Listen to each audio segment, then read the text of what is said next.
तेजस्वी यादव, उनका एक बयान आप सुने थे कि मुसलमानों के खिलाफ अगर कोई आंख उठा के देखेगा तो उसकी आंखें निकालूंगा।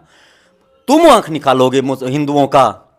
मेरे हिंद सनातनियों के खिलाफ अगर कोई आंख उठा के देखेगा तो उसके आंख में आंख डाल के बात करेंगे, उसको उस हिसाब से जवाब देंगे।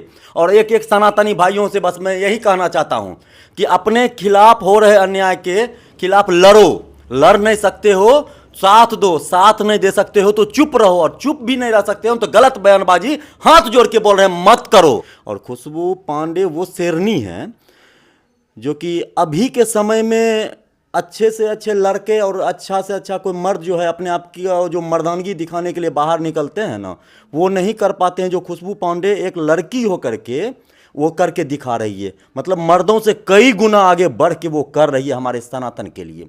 कुछ लोग कहते हैं ना कि सनातन का तुम ठेकेदार। हाँ, खुशबू पांडे ऐसी जो है ना महिला, वो है ठेकेदार, क्योंकि वो सनातन के लिए मर मिटने के लिए तैयार है और आपको जो है ना बार बार जगाने के लिए वो हमेशा तैयार रहती है। अभी आंख बंद करके जो घर में सोए हुए हैं ना, सुतल रहिए ना, कोई दिक्कत नहीं। आने वाला जो समय है ना, आपकी घर से बहू बेटी को उठा के आपके सामने से ले जाया जाएगा ना, और आप कुछ नहीं कर पाइएगा। बस उस समय अपना सिर्फ जान का भीख मांगिएगा। समय आ रहा है। मुख्य रूप से जम्मू में जो पथराव हुई है, और पथराव होने का मुख्य कारण है कि उन्होंने हनुमान चालीसा पढ़ा है, खास करके मस्जिद के आगे पढ़ा है, या ये कई लोगों का तो ये भी कहना है कि मस्जिद के अंदर पढ़ा है। लेकिन क्या कुछ उसके बारे में आपको जानकारी मिली है, और क्या ये करना सही है? देखिए, हम अपना हनुमान चालीसा अगर हम कहीं पे पढ़ रहे हैं तो किसी को उससे क्या दिक्कत है? अगर दिक्कत होती है तो अपने घर में अपने अंदर रखो, क्योंकि सनातनी जो है ना वो कमज़ोर नहीं है। आप किसी भी रोड पर कहीं पर भी बैठ करके नमाज पढ़ सकते हैं। आप अपने लाउड स्पीकर से जो है हो हल्ला हंगामा मचा सकते हैं। आप इस तरह का व्यवस्था क्यों नहीं कर लेते हैं कि आप अपने मस्जिद में नमाज पढ़िए और आपके घर तक ही आवाज़ रहे? वो हमारे कानों तक क्यों आती है? हमें नहीं शोभा देता है वो चीज़, जो सच्चाई है। अगर आपको हनुमान चालीसा अगर आपको सुनने में आपत्ति हो रही है तो हमें भी अजान से आपत्ति होती है, आप उसको बंद करिए। हम आज हनुमान चालीसा जहाँ हमारी मर्जी होगी वहाँ पे हम पढ़ेंगे, हमें कोई नहीं रोक सकता। हनुमान चालीसा नहीं, हम वैदिक संस्कृति, हम अपने सनातन धर्म का जो हर एक मंत्र जहाँ इच्छा होगा अपने भारत देश में वहाँ पढ़ेंगे। हनुमान चालीसा पढ़ने से दिक्कत नहीं, इसके बावजूद कहा जाता है कि हनुमान चालीसा के साथ साथ एक भड़काऊ भाषण दिया गया था उनके माध्यम से, जिससे ये विवाद उत्पन्न हुई और एक विशेष समुदाय द्वारा जो है पथराव किया गया, जिससे कई लोग घायल हो गए।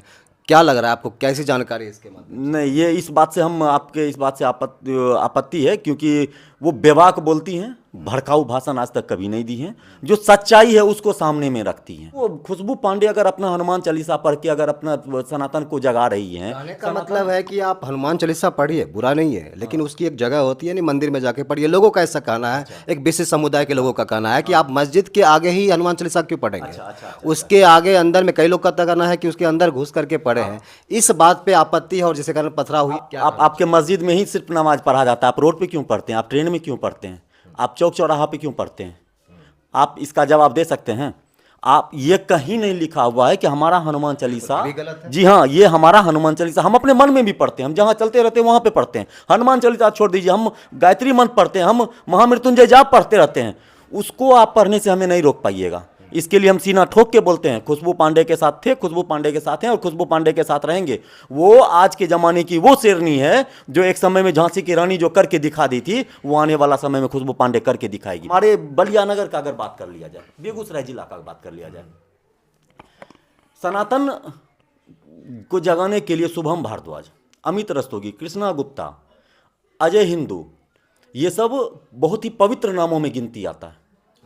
क्योंकि यहाँ पे जो स्थिति और परिस्थिति थी हमारे यहाँ, इन लोगों ने आकर के वो मोर्चा संभाला, वो करके दिखाया, ताकि हम सनातनी जो है एक गलत के खिलाफ मुकाबला कर सकें, गलत के खिलाफ आवाज़ उठा सकें। वो जोश हम लोगों के अंदर दिखाया, वो जगाया।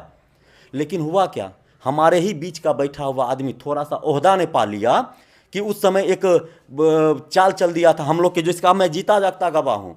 थाना प्रभारी से साठ गांठ करके कि शुभम भारद्वाज को जेल भेजा जाएगा।